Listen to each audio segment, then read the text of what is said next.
इन दिनों हमारे देश में कई सारे मुद्दे चल रहे हैं क्योंकि चुनाव बहुत करीब है। 2024 लोकसभा चुनाव होने वाले हैं। ऐसे में राजनीतिक हलचल तो तेज हो ही गई है, वहीं दूसरी तरफ मुद्दों की भी कमी नहीं है। कोई बेरोजगारी पर बात कर रहा है, कोई रोजगार देने की बात कर रहा है, कोई गरीबी पर बात कर रहा है, तो कहीं किसानों का मुद्दा है, कहीं राजनीतिक उलटफेर हो रहा है। कुल मिलाकर कहा जाए तो कई सारे ऐसे मुद्दे हैं जिनको लेकर आजकल चर्चाएं बनी हुई है। सीए का मुद्दा है सबसे खास। जैसे ही बीजेपी की तरफ से सीए का नोटिफिकेशन जारी किया गया, उसके बाद से विपक्षी पार्टियां इस पर सवाल उठाने लगी, तो वहीं बीजेपी इसे सही मायनों में सही फैसला बता रही है। अब दूसरी तरफ राजधानी दिल्ली की बात करेंगे तो दिल्ली में भी कई सारे मुद्दे हैं। आम आदमी पार्टी अपने विकास कार्यों को बताती है, बीजेपी लगातार आम आदमी पार्टी पर हमलावर होती है।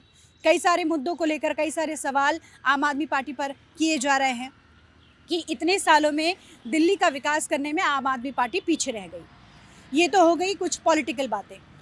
अब किसानों पर बात करते हैं। किसानों ने अपनी मांगों को लेकर आंदोलन जारी रखा हुआ है।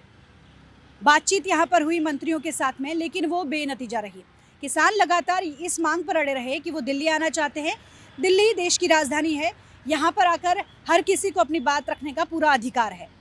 इसी के मद्देनज़र आज यानी कि 14 मार्च को दिल्ली के रामलीला मैदान में किसानों की महापंचायत होने जा रही है।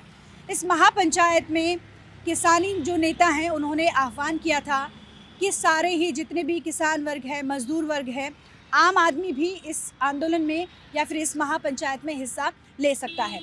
तो यहाँ पर ये महापंचायत हो रही है और इसके साथ ही जो किसान नेता हैं राकेश टिकैत, वो भी इस महापंचायत में पहुँच सकते हैं। 2:30 बजे तक का समय इन्हें दिया गया है कि रामलीला मैदान में डटे रहेंगे, लेकिन 2:30 बजे बाद किसानों को रामलीला मैदान से जाना होगा। अब एक तरफ यहाँ पर किसान महापंचायत कर रहे हैं, अपनी बातों को रख रहे हैं। किसान नेताओं का ये कहना है कि किसी तरीके का कोई हंगामा नहीं होगा, शांतिपूर्ण ढंग से ये यहाँ पर अपनी बातों को रखेंगे। अब इन सब के बीच सबसे बड़ा सवाल ये उठता है कि किसानों का इस महापंचायत का मकसद आखिर क्या है। मकसद साफ और सीधा है, अब हमारी बातों को सुनो, हमारी मांगों को सुनो और हमारी मांगों पर सुनवाई हो। एमएसपी की मांग उनकी तरफ से की जा रही है, यानी कि लेकिन एमएसपी की अगर हम बात करें तो सरकार की तरफ से कुछ फसलों में एमएसपी इनको दे दी गई है, लेकिन किसानों का कहना है कि सारी फसलों पर एमएसपी जो है वो तय हो और इसके साथ ही किसानों का कर्जा माफ़ हो, जो मज़दूर किसान हैं उनको पेंशन मिले। कई सारी ऐसी मांगें हैं जिनको लेकर किसान यहाँ पर महापंचायत कर रहे हैं। देखिए, कई सारे मुद्दे हैं, जैसे कि कुछ मुद्दों को मैंने आपको बताया कि इन सारी चीज़ों पर तमाम जो पार्टियां हैं वो आमने सामने हैं। कोई कुछ किसी को लाभान्वित करने की बात कर रहा है, तो कोई कह रहा है कि हम योजनाएं लेकर आएंगे, हम इस सरकार से ज़्यादा अच्छा काम करके दिखाएंगे, हम किसानों की मांगों को रखेंगे, हम किसानों की बातों को सुनेंगे। ऐसा नहीं है कि इससे पहले किसानों ने अपनी मांगों को लेकर आवाज़ ना उठाई हो। 2020-2021 सभी को याद होगा, उस समय भी किसानों ने अपनी मांगों को लेकर आवाज़ उठाई थी, आंदोलन किया था और इस आंदोलन में कई किसानों की जानें भी गई थी।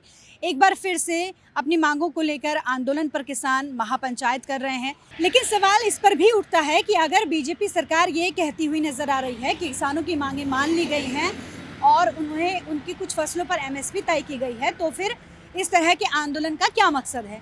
इस तरह से महापंचायत करने का किसानों का क्या मकसद बनता है? और लगातार दिल्ली में रामलीला मैदान पर किसान डटे हुए हैं। ट्रैफिक की अगर बात करें तो ट्रैफिक भी काफ़ी प्रभावित है, क्योंकि यूपी की तरफ से किसान यहाँ पर पहुँच रहे हैं।